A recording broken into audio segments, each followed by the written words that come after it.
The following program, Live and Learn, is made possible by Aging Partners. Find out more on their website. Hello everyone and welcome to Live and Learn. I am your host, Jerry Renault. We have a very special guest for you today. It is Lincoln's Mayor, Lirian Gaylor Baird. She's going to come by and talk about all the cool things that are happening in Lincoln, Nebraska. Don't go away. Hi everyone. It is a great pleasure to have with us today Dr. Lindsay Wiley. Dr. Wiley is the co-author of the book, Aging in the Criminal Legal System. You'll want to stay tuned. Hi everybody, welcome to Live and Learn. My name's Kim Hachia. On today's segment, we'll be talking about NeighborWorks, which is a really interesting agency here in Lincoln that helps people into home ownership opportunities, so stay tuned. Hello and welcome to Live and Learn. I'm your host, Jerry Renault.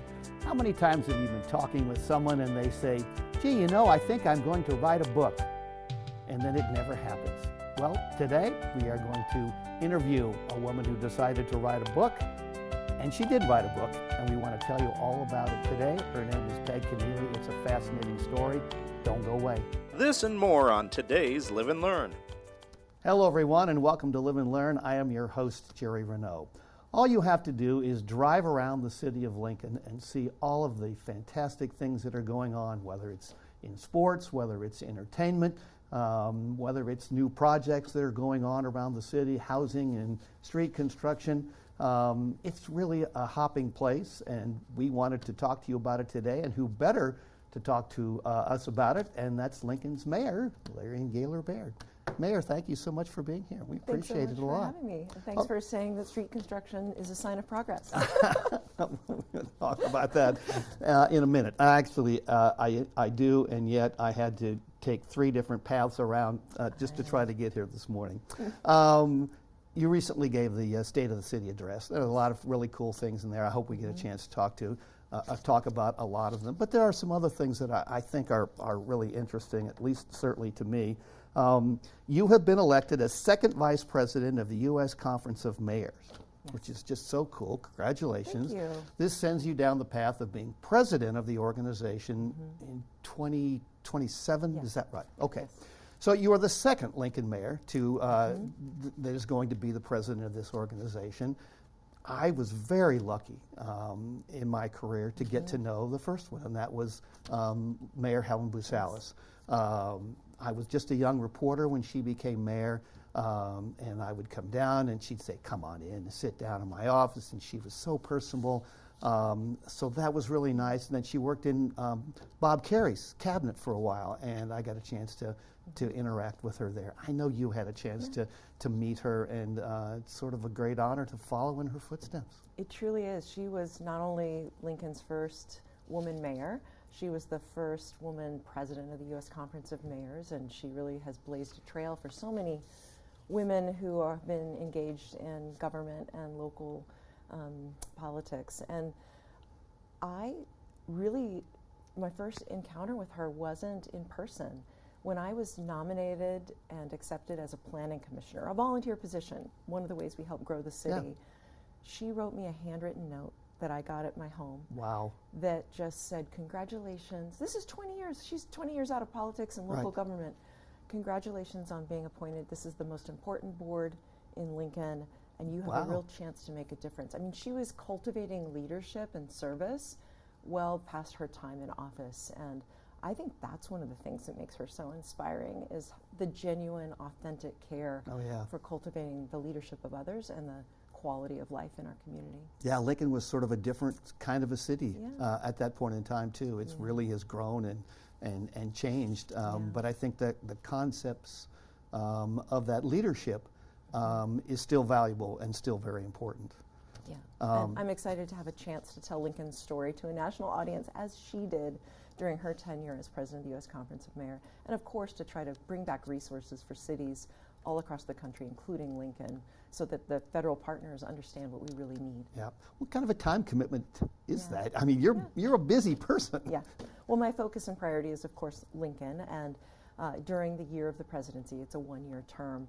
It is a bigger time commitment, but it's all in service to making life better in Lincoln and in cities across the country. So it's a lot more lobbying Congress. It's a lot more of trying to make sure that you connect the dots on issues facing American cities so that people who are in positions to influence those issues at different levels of government are doing so with real kind of on the ground knowledge of what makes a difference. And that's a really important role that mayors can play in making sure that we have the resources we need to make life better for the people we serve. Is it going to help make Lincoln? I mean, make those connections to be able to think about that as well? Yeah, we're real focused on housing right now. Yeah. So I've participated in fly-ins where we go back and meet with people like Congressman Flood, who's hosted us, as well as others in the Senate and the House of Representatives, helping them hear real stories, helping them understand the priorities for our federal funding, so that when they are allocating limited resources, hopefully they will match up with our priorities on the ground.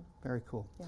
Now, you recently had an article in the Lincoln Journal-Star, and I did read the whole thing, but the opening line I just thought was so great, where you say that the mayors don't lead from the top down; they lead from the bottom up. I think that's a great philosophy. I know it's your philosophy, and I was just curious as to, is this something that you just sort of have developed over time, or did you have great mentors? How did this all sort of come about that you came up with this concept? Perspective. Well, it's really through my service. In Lincoln, as a planning commissioner and a city council member, I spent 12 years sitting in the chambers right next door to us in the studio, and you hear the stories of your neighbors and what they care about and why. And as mayor, it's very similar, and I'm out in the community talking to people on the ground. I'm bumping into them in the grocery store and hearing what they care about. Even last night when I was out in the Haymarket, people came up to me and told me about their excitement about different projects that we have going on, whether it's a skate park or Water 2.0. And so really you're just so in tune with your neighbors' needs, and you get to see the impact you're having from the city government in addressing those needs. So you really are on the front lines of serving people, and that's how I think about this work. We're on the ground, on the front lines, trying to meet the moment, and that's different than every other level of government. Yeah, they're not as much in the public. I mean, you don't run into the senator normally at the grocery store, right? Yeah. Interesting. Okay, one more thing. Lincoln has been selected as one of the most welcoming cities in the country, and I think this is, it's just incredible. I'm not surprised, but I think it's incredible. You must be very proud. Yeah, well, I am incredibly proud. This is a community-wide effort. We're being recognized as a welcoming city with a 4-star designation, one of only 2 cities in the country to earn that 4-star designation. And it's work that's been built over decades. I mean, even going back to Mayor Busalis, when she established the New Americans Task Force, there are so many people, whether they're in nonprofits or the community foundation or in our local government at the county and city level, that get up each day and work to make sure that no matter where you're from or where you started, if you're in Lincoln, you have a chance to pursue the future you want for your family. So they're focused on economic opportunity and mobility and education that makes it all possible. And we play a role in that in the city, and I'm just so proud that our community's been recognized for this community-wide effort. Yeah, I think it's great. I have just a couple of quick little stories that I find sort of interesting. One of them is, I just think Lincoln, and I'm sure other cities think the same thing, and it is just this hidden little gem. Yeah. We hired a guy from who worked for the New York Times, and he moved back to Nebraska, and I was having coffee with him one day, and I said, well, how do you like Lincoln, Nebraska? And thinking he was going to give me, oh God, it's this little town, and he goes, I love it. I just absolutely love it here. I said, what do you tell people when they call you and ask how it's going? He says, I tell them I hate it and don't ever come here. He said, I don't want people coming and cluttering up our city, which was interesting. And the other one was my brother-in-law, who is from Kansas, came to town for a football game. Kansas was here, but it was back in the days. And he gets on the bus. We're taking him to the game, and he didn't have change for the bus. So he pulls out a $100 bill. And he goes, who can give me change for this $100 bill? Half the bus, reaching for their wallets. And I thought, what other city does this? I mean, what do you tell people when you're out and you go, oh, Lincoln, Nebraska? I think Lincoln is the quality of life capital of the country, and that's the story I want to tell broadly and widely. I mean, people here care for their neighbors. We're a city of neighbors helping neighbors, and people have time for one another. I think that's our hidden luxury, that people have time to be good neighbors. People have time to be there for their families. You know, I know there's a lot of traffic right now because of street construction, but generally speaking, commute times in Lincoln are minuscule compared to what you experience in bigger cities across the country. A lot of people spend a lot of time in their cars. That's not true normally here in Lincoln. And so when you have time for family, time for neighbors, you have time to be civically engaged, that helps strengthen the fabric of community. Yep. And that strong community is part of our secret sauce and part of what makes this place so special. Very cool. Yeah. Let's talk about street construction. When I was working on the script, I talked to a couple of your staff and I said, well, you know, it's kind of, can we talk about road construction? And they said, you can ask her anything you want. She'll be fine with it. Yep. So let's talk about road construction. And there's a lot of it going on. Absolutely. And it is a scenario where you've got to sort of maneuver around. But the places that have been completed are just fabulous. I mean, it is going to be so much better. Well, I'm just grateful to the public. And yes, I am hearing from them right now. I'll bet. We are experiencing a lot of construction right now. And the good news is half the projects have been completed, and we're nearing completion on a number of them, including Normal Boulevard. But we're only able to do this work because our community prioritizes our streets and has voted to support investment in streets. I'm so grateful that in April, our community reaffirmed the importance of streets by renewing Lincoln on the Move.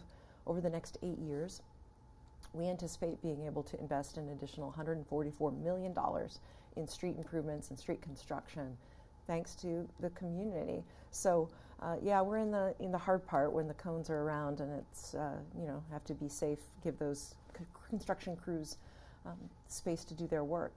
However, it's resulting in really major improvements. I mean, 17th Street has a new bike lane and a smoother surface. Normal Boulevard is going to be great when it's fully opened up again. But in every zip code, we are making big progress to both grow the community and make life better. And you have a funny story. You said you were traveling around and somebody put sort of a funny thing on a sign. Yeah.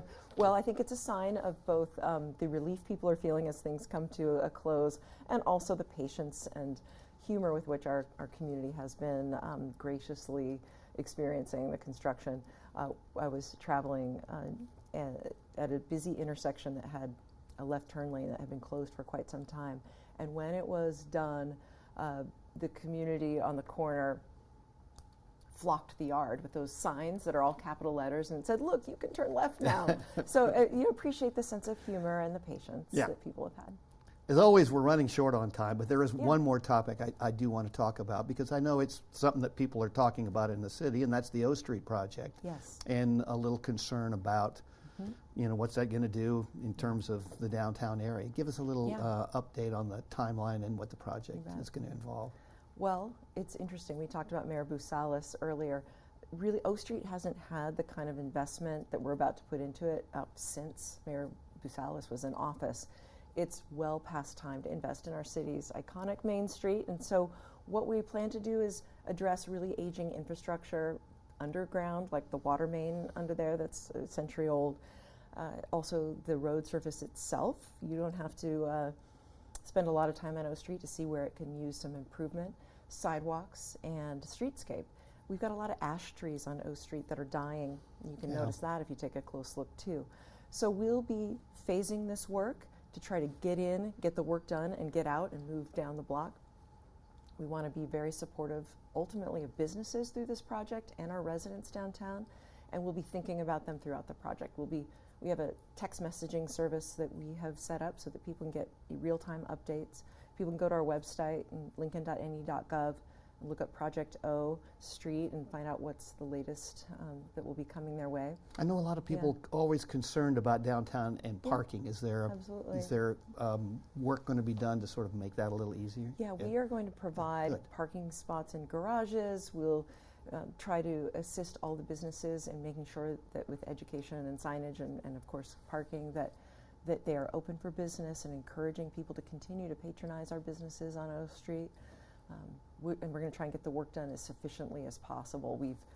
The directive is make this happen as fast as possible so that we can get in, get done, and get out. Right, very cool. All right, your staff is telling me you've got to go.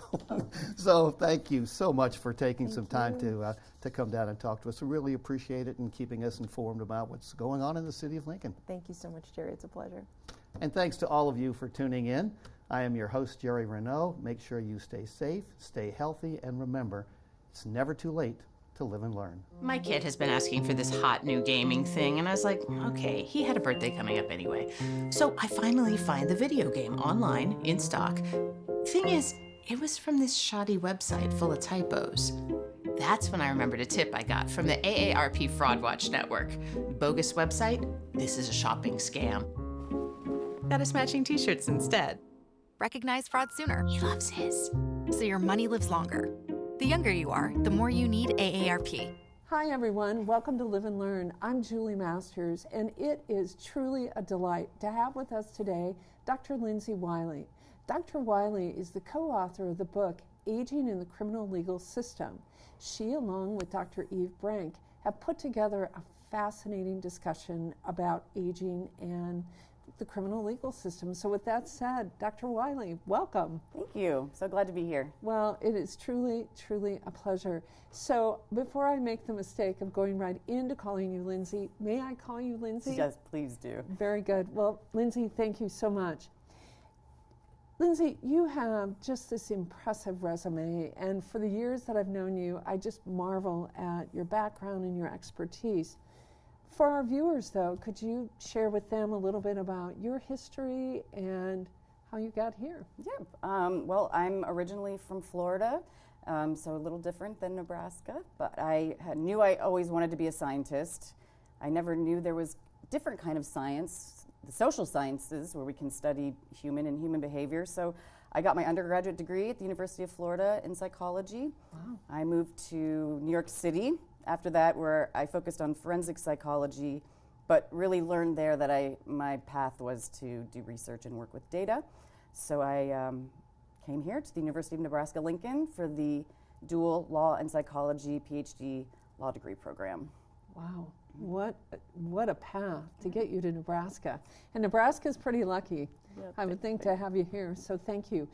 May I ask, what is your current position? Yep, so after graduate school, I worked for a bit at UNO, at the Juvenile Justice Institute, and taught some classes in gerontology as well as in psychology and criminology. And now I currently work at the National Center for State Courts. I still live in Lincoln. I work completely remotely, and I travel all over the country and help courts do a better job by collecting data and figuring out where their issues are. Wow, thank you for that. Thank you very much. Yeah. So, Lindsay, you and Dr. Brank have put together this amazing book, Aging in the Criminal Legal System. Just curious, what's the motivation for the book, and really, what could viewers get out of reading your book? Mm-hmm. Well, you were the inspiration for the book as a gerontology professor. You said, what about aging in the criminal legal system? Because a lot of the focus has really been on civil issues, both within legal scholarship and in research, focused on things like guardianship, financial planning, wills and trusts. But as the population has continued to age, we're now focusing and seeing many reasons to focus on older adults within the criminal legal system and how they impact it. So this book covers several roles in the legal system, from judges, attorneys, through eyewitnesses, victims, and then older adults who are system involved themselves. Interesting. Well, I know you have a number of scenarios and vignettes that you include that makes it even more of a compelling read. So, Lindsay, the general public often hears about, and even on this program, about crimes that are committed against older people. But what about crimes committed by older people themselves, and what type of crimes are committed, And I'm curious, how are they different from younger adults? Yeah. So probably the best known finding in criminology research is that age predicts criminal behavior. And so really criminal behavior peaks around age 25 and then comes down from there. So older adults are not committing a lot of crimes. They're not being arrested at higher rates. What's happening is they are a higher proportion of those incarcerated. So we'll talk about that in a second. But older adults are mostly come in contact with law enforcement for petty crimes related to maybe shoplifting due to dementia or wandering, and then issues of substance use. So taking multiple medications and also alcohol abuse can contribute to some petty crime. Well, and I wonder too, in terms of, particularly with substance abuse, drugs, alcohol, that's a younger, older person. It's not somebody who's 75, 80, but more in their 50s, 60s. Correct. Does that sound right? Yeah, it's different to think about, but individuals who have been substance users and involved in the criminal legal system for their lives, they tend to age faster. So they call it age acceleration. Lifestyle, socioeconomic status, and whatnot. So yeah, when we talk about older adults in this context, they often measure it as 55 and older. 55 and older. So it's curious, when you talk about the number of crimes, and while they represent such a small proportion of crime generally, and those crimes tend to be fairly petty in nature, what are the biggest issues that older adults face when they're involved with the criminal legal system? Well, what's coming to the forefront now, media attention and research, is there is a overcrowding crisis in U.S. prisons, and that it's not because we are having more crime and more arrests. It's because people are living in prison, aging in prison, because of sentencing laws. So we, in the 90s, we had tough sentencing on crime, so mandatory minimums. Life without the possibility of parole. So that means people who might have gone into prison in their 20s are now still in there in their 50s. And like I said, accelerated aging in this population means that they have at least 2 to 3 medical and mental health conditions. And that is extremely expensive for the correctional system, not to mention individuals are not getting the best care they could be when they're in prison as out in the community. So really they're tackling with things like compassionate release. What can we do to lower the prison population and really incarcerate those who are at the highest risk of public safety right now? Older adults are the least likely to commit crime. The recidivism rate is about 2% after release from prison. So all states have laws like this, but for many reasons, they're not really utilized that much. So we're kind of at a crossroads of trying to see why that is and what we can do to improve. Can we back up a second? Sure. So you said no, because this is fascinating. So Lindsay, you talked about compassionate release. What does that mean? So there are multiple terms. Compassionate release is an umbrella term. It's also called geriatric parole or release, medical parole or release. Each state calls it something different. And this is when there's a determination that the person is terminally ill, incapacitated, prognosis forever, things like dementia. The individuals are not physically and mentally fit, and the prisons aren't equipped to care for them. Prisons were built for young people in mind, and I don't think they had in mind separate nursing home wings with individuals in wheelchairs and on ventilators. There are now de facto nursing homes being built inside prisons as well as new buildings. It's been interesting, particularly within Nebraska, of some of the advances that have been made to be able to support aging inmates, but also other inmates, supporting them, and how that's had, in some ways, a benefit in terms of their views. So we don't have a lot of time left. We really could talk all day about this because you are truly captivating. So what might be some other unique issues that are covered in your book that our Live and Learn listeners would enjoy hearing about? Well, I can think all of it, but you know, there's probably the biggest area of research is with eyewitness memory. So even here at the University of Nebraska-Lincoln, some of your viewers may have even participated in some of these studies. They're typically lab studies that look at the memory of older adults and compare them to younger adults, and it's pretty awesome. Their memories are not always that different, so it's a lot of times based in stereotypes about memory. Another issue that I found very interesting is mandatory retirement for some of these different professions. So police officers, judges, attorneys, you know, and how aging stereotypes may come into play with some of those kinds of issues. You know, whether somebody has the physical capacity or the mental capacity to perform their job. Right, those are all really good points. So, Lindsay, as we come to a conclusion, a question that all the guests are asked, what gives you hope? I think the fact that there is interest in a book like this. My first paper was published in 2008 on the topic of older adults in the legal system, and I've been trying to get people to pay attention and be interested in this topic for quite some time, and it's now happening. I'm seeing more and more calls and requests for expertise for psychologists to get trained in geriatric psychiatry and psychology, and to start, including older adults both in research and practice.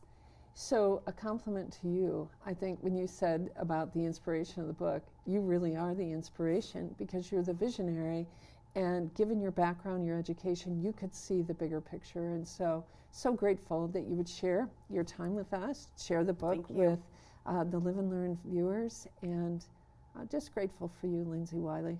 Thank you. Thank you. Thank you so much. And to our viewers, remember, it's never too late to live and learn. I was doing some shopping and got a pop-up on my laptop. Computer had a virus. So I called the number on the page, and the guy on the phone wants to take control of my screen to sort it out. Then I remember a tip I got from the AARP Fraud Watch Network. Control my screen. This is a tech support scam. Thankfully, my order still went through.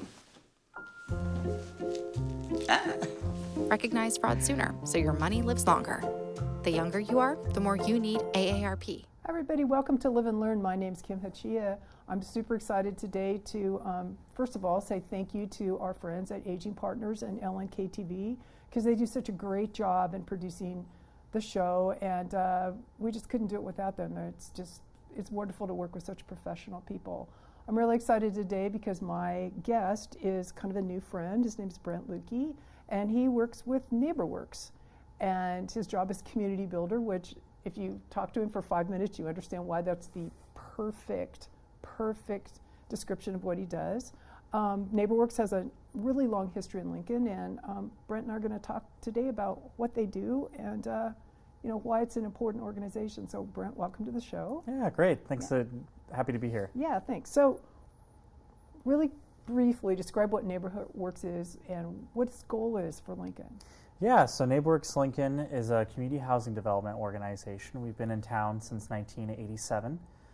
We've had a few names over the years, but we've always had a mission set on ensuring that Lincolnites have access to safe, affordable, and accessible housing in strong and socially connected neighborhoods. So we have a component of ensuring that people are housed, but also that they know their neighbors and that they feel a sense of community in place. Oh, that's really interesting. I know that you and I met at a different conference, but we also reconnected at a event you guys had because you're developing the former Azalea Land property, which is at 37th-ish in Prescott. Yep. And I was interested really in sort of the community aspects of it. You know, you had several meetings and talked to people and really listened to their input about what people were hoping that development would be. Yeah. Is that a kind of a hallmark of what y'all do, those kind of community input things? Yeah, so we were originally kind of a product of some neighborhood organizing that happened in the late 60s, mid 70s in Lincoln. once upon a time, some of the funding sources that we get through the city via the federal government, neighborhoods were directly applying for those. And there was this need recognized in the mid-'80s that there should be a nonprofit partner. So we may be a developer, but we are deeply rooted in being a nonprofit as well as being something that's guided by the community. So Azalea Land is kind of a big opportunity for us. We've done one project that was technically bigger, but it was before anyone that currently works at NeighborWorks worked at NeighborWorks. Although obviously we still have connections with folks that ran NeighborWorks in the past. But yeah, we really started there with wanting to talk to neighbors. We formed a resident advisory board following a neighborhood meeting where we announced that we purchased it, or we're going to purchase the site. It was actually before we'd even closed. And in guidance with an advisory board of folks that represented renters, older folks, younger families, kind of a breadth of the neighborhood, we arrived upon the plan that we currently have. It's a model of development that we haven't always been perfect about in the past, but that we're trying to strive towards being better about. That a neighborhood's future should be shaped by the people that live in it, and that new construction to a neighborhood should serve to uplift and integrate into the social fabric that is already rich and well in all of our neighborhoods in Lincoln. Right.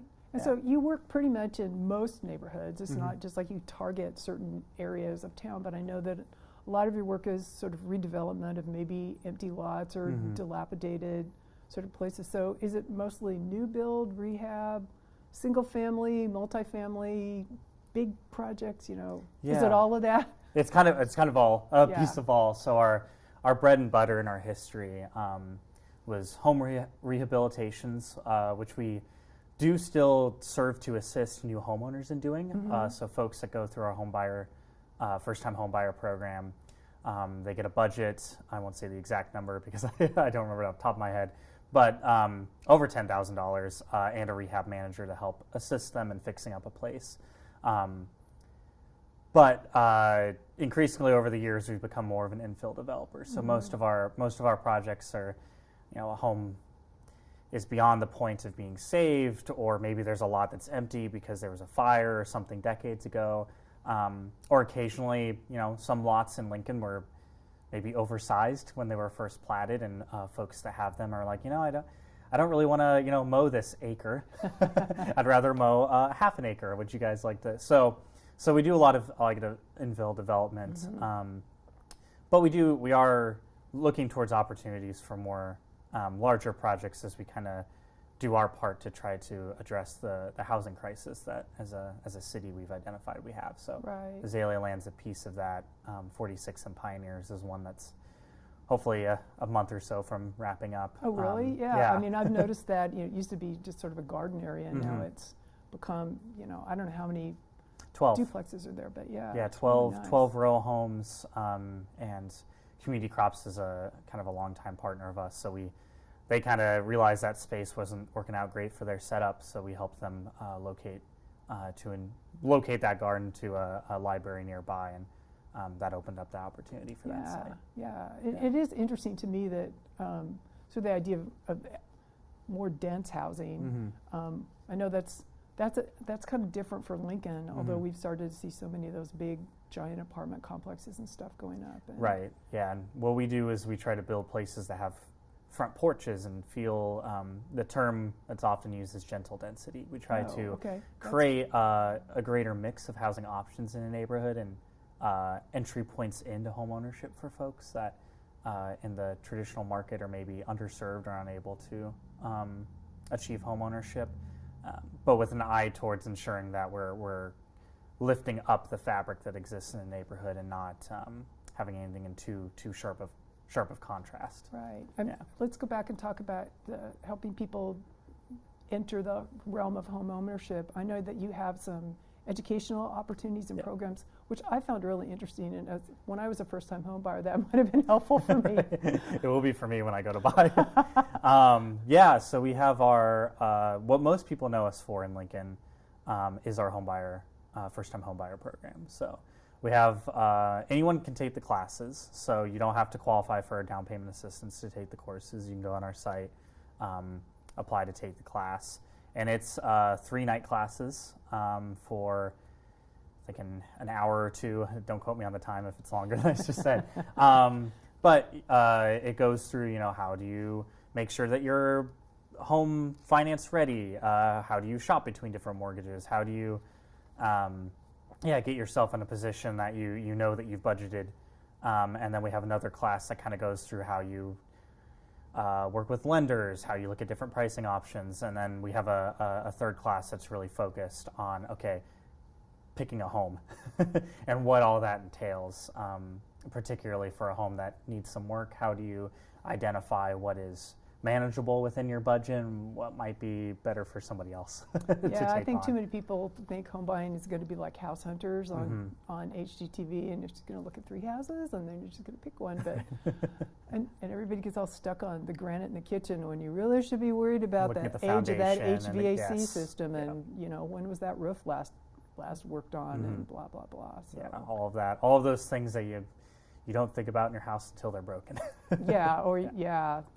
The more expensive things that are not fun and sexy, but you have to have it. And remember having to spend money on that kind of stuff, and you spend all this money, and it's just like, what did I get from this? I can't show off my beautiful granite. Right, I know. I feel like I'm back to where I was 3 months ago. I know. Would you like to see my new air conditioning system? And it's just very fun. But so how many people do you think over the course of almost 40 years now do you think you guys have helped? Oh man, hundreds of families. We're right now, and we haven't always been at this scale, but we help around 30 to 50 families a year attain homeownership, whether it's folks that go through the class and buy a home that aren't necessarily getting down payment assistance, or the folks that are getting down payment assistance. So I looked at the numbers, and record keeping in the 80s wasn't as great, I think, as it is now.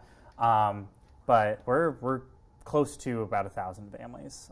Wow. Yeah, so it's really been, and particularly at our start and to today, as much as we can, with the housing market being what it is, a lot of those are people that are 80% area median income or lower. So teachers, healthcare workers, folks that are really manufacturing workers, folks who make Lincoln, haven't necessarily, like Lincoln hasn't always worked for them in terms of home ownership. So we're really proud to be a piece of making Lincoln work for the people that make Lincoln work, and for helping folks that otherwise might be renting for decades more, or sometimes the rest of their life, get into that kind of equity building and sowing those seeds of generational wealth for the next generation of Lincolnites as well. Yeah, you mentioned down payment assistance. What is that? Yeah, so we have a program for folks that are 80% of area median income or lower.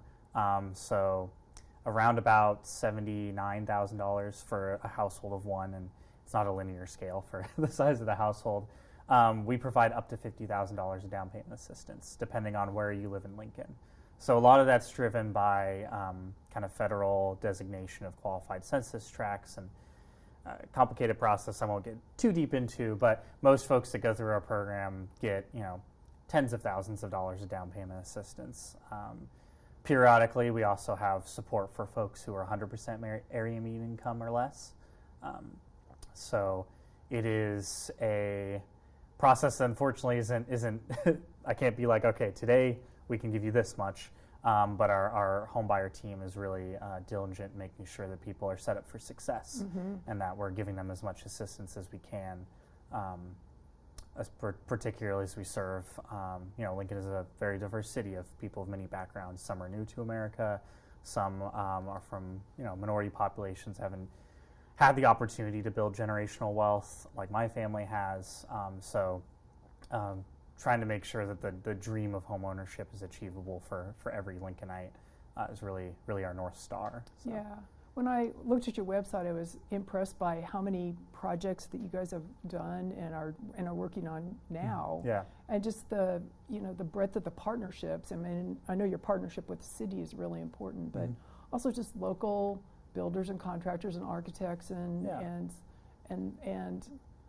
it is really a community project. It's not just, and you guys aren't really out there, you're not the ones picking up the hammers, you are, enabling others to do that. Which also spreads the wealth. You know what I mean? so that it's not just your company or your agency that's doing this, but other agencies. And we're really committed to investing in that contractor and subcontractor market, the people who work in the skills trades that house all of us. Right. We've recently become the general contractor for the Northeast Student Build. So kids that are in high school that are learning trades, everything from framing to putting up siding, putting in windows, cabinetry. Students that are learning those skills, they're building a home for a family that's going through our program. And also doing so with, I guess, sort of that community orientation towards why they're doing it. So that all the way up through working with local folks to build housing. So well, it's also interesting. They get the hands-on skills, but they're also being exposed to agencies like yours and understanding that what a nonprofit agency does. Yeah. Which isn't. People kind of don't sometimes understand that. They think that nonprofit is just, I don't know what they think it is. But right, and it's exposing the thing we're really excited about as well is that the builds that the Northeast students are doing are included in our community land trust. So, and I know we have limited time, so I won't go through the full explanation of a community land trust is, but in short, we have a nonprofit organization that's a wholly owned subsidiary of NeighborWorks that maintains ownership of the land. So folks still buy the home, they build equity in the home, but it's a process of decoupling that housing from the market and ensuring that it continues to remain an affordable housing options for generations of families to come. There's a land lease mechanism that we use for a 99-year infinitely renewing lease for the homeowner, but what that allows us to do is to set a reasonable cap on their resale value so that a home continues to be affordable for folks at the same income as when they purchased. And they get a little bit of a equity gain, not as much as in the traditional market, but it makes sure that those public dollars and those private philanthropic funds that we're receiving to subsidize the homes stay with the home. Right. So, thanks. You know what? We are out of time. Okay, great. It's the fastest 14 minutes of your life. Anyway, thank you so much, Brent. I really appreciate it. I know that we have your website somewhere that we'll drop in and so people can see it, but I really appreciate that you came in today. Yeah, thank you so much for the opportunity. Yeah, Glad you're to welcome. talk to folks about NeighborWorks. And I want to remind our viewers it's never too late to live and learn. So, I'm playing with the dog, and I get this robocall from the Social Security Administration saying my card had been suspended and I had to call them back immediately. And that's when I remembered a tip from the AARP Fraud Watch Network. Random robocall? This is a Social Security scam. Recognize fraud sooner, Robots. so your money lives longer. The younger you are, the more you need AARP. Hello, everyone, and welcome to Live and Learn. I am your host, Jerry Renaud. I have a wonderful guest today. It is a longtime friend of mine. It is an educator and soon to be, we think, published author. It is Peg Kenneally. Lots of you might know Peg. She's very involved in lots of things going on in town. Peg, welcome to the show. It seems so odd to look across the table at you here. Well, thanks for having me. I really love to talk about the book, but just a warning is I really kind of get carried away. So you need to have somebody with a hook to pull me off if I just keep going too long. We'll let Melissa do that. She'll be perfect with that. Okay, so you are a longtime educator. You had a really wonderful career. You spent some time in a couple of smaller towns in Nebraska. You moved to Germany with your husband to teach at an American school there. You came back, taught in the Lincoln Public School system, and then you went out to Colorado, had this very nice career. You retire, you come back to Lincoln, you get involved with your grandchildren, you get involved in some mediation going on here in town. You're involved in several volunteer kinds of things. What made you decide, gee, I'm not busy enough, I think I will write a book? Well, it was never on my radar. I never had any aspirations about writing a book. And I was attending book club. You know, I like to read. So I was attending a book club, and we had Karen Shoemaker. She was talking about her book, The Meaning of Names. And it was a family story set in Nebraska. And I started thinking about a family story that I had. So I went up to her after the meeting and I said, you know, I have this great story. So I kind of gave her an outline of the story and I said, would you like to write about it? She said, no, but you could. And so I walked away and that just kind of percolated a little bit. And so I thought about it and I thought about it and I decided, oh, maybe I'll just give this a try, you know, it won't hurt. Yeah, And can't hurt. and once I got into it, I've worked and worked. It took me 2 years from inception to end. Oh, I can believe that. I've worked with very successful writers, and it's work. I mean, it's really work. You have to sit down and do this almost every day in some fashion to keep moving this thing along. Did you think it was going to be that much work? Now, I know you enjoyed the writing part of it, but right. But some of it was certainly work. I really didn't have a clue, and I had no clue whether I was even capable of doing something like that. And so I just thought about it and you know, wrote a little bit and got some good feedback on it. And I had somebody tell me who was a journalist and had a lot of friends who had written books. I was visiting with her and just mentioned, you know, this is kind of fun. And she said, nobody that I know of that has written a book ever described it as fun. And it kind of made me think, well, maybe I'm not doing it right because I'm enjoying it. Well, good. Take me through a little bit of the process. I mean, I think you're a great motivation for people who are retired and want to try something like this, because it obviously can be done. I mean, what was the first thing you did? Kind of the first thing I did was I just made a quick trip up just to Bancroft area and just get an idea of inspiration. And I came back just jazzed about it because I found a lot of good research in that little trip. Now, we should give them a little tease here and say you went to Bancroft because that's where there was this terrible murder and retribution. Right, exactly. So I came back and Karen Shoemaker, who spoke at the book club, she has a writer's support group here in Lincoln, and they have a house out in Bethany, and it used to be a little bank building, and it has classes, it has workshops, it has peer writing groups, and I got involved and took some classes and really started to feel like maybe I could do it. There's some things that happen when you first start doing that. When you write or do anything creative, you're really invested in it, and then when somebody starts critiquing it, it's like opening a vein. It's like, oh. Yeah. So I had to get over that and get a little thicker skinned, and then I joined a writing group, and we meet and I get a lot of support. Good. Now, it's an interesting story in a lot of ways, and we will be able to get to that. You have sort of a personal, somewhat involvement with it, do you not? Well, when I first got married, I think it was the first Thanksgiving, we were at my husband's relatives for Thanksgiving, and the women, we went out and took a walk, and of course I was the newbie.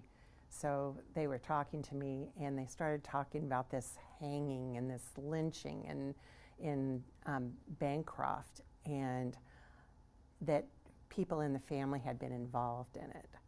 And I was just shocked. Well, yeah. I was like, are you kidding me? There's nothing that juicy in my family. So I just had heard the story and heard it told and retold and more details about it, and it's just always been really fascinating to me. So my husband, he interviewed his grandmother, who was a big part of the story, and he put her on tape talking about the story for the first time because she had made a vow never to talk about it, because it involved people that she didn't want to be arrested and held accountable for what they had done back in that time. Right. And I didn't even know for sure who they were, and it took me a while to find out. I talked to various relatives, and finally I asked two of them that were pretty knowledgeable, were these two people the leaders, and they said yes. Okay. So I got confirmation. Now you've been to Bancroft at least once, maybe more than that. Are people any more, because I tried to do this a number of years ago, just in terms of doing a video about it. Are people more willing to talk these days? Do you know, I had a first time of just going out there. I told you I went out there. And I went to the bank where I had heard that some pictures of a hanging and so on were on the wall. Right. And the man who had collected those had passed away.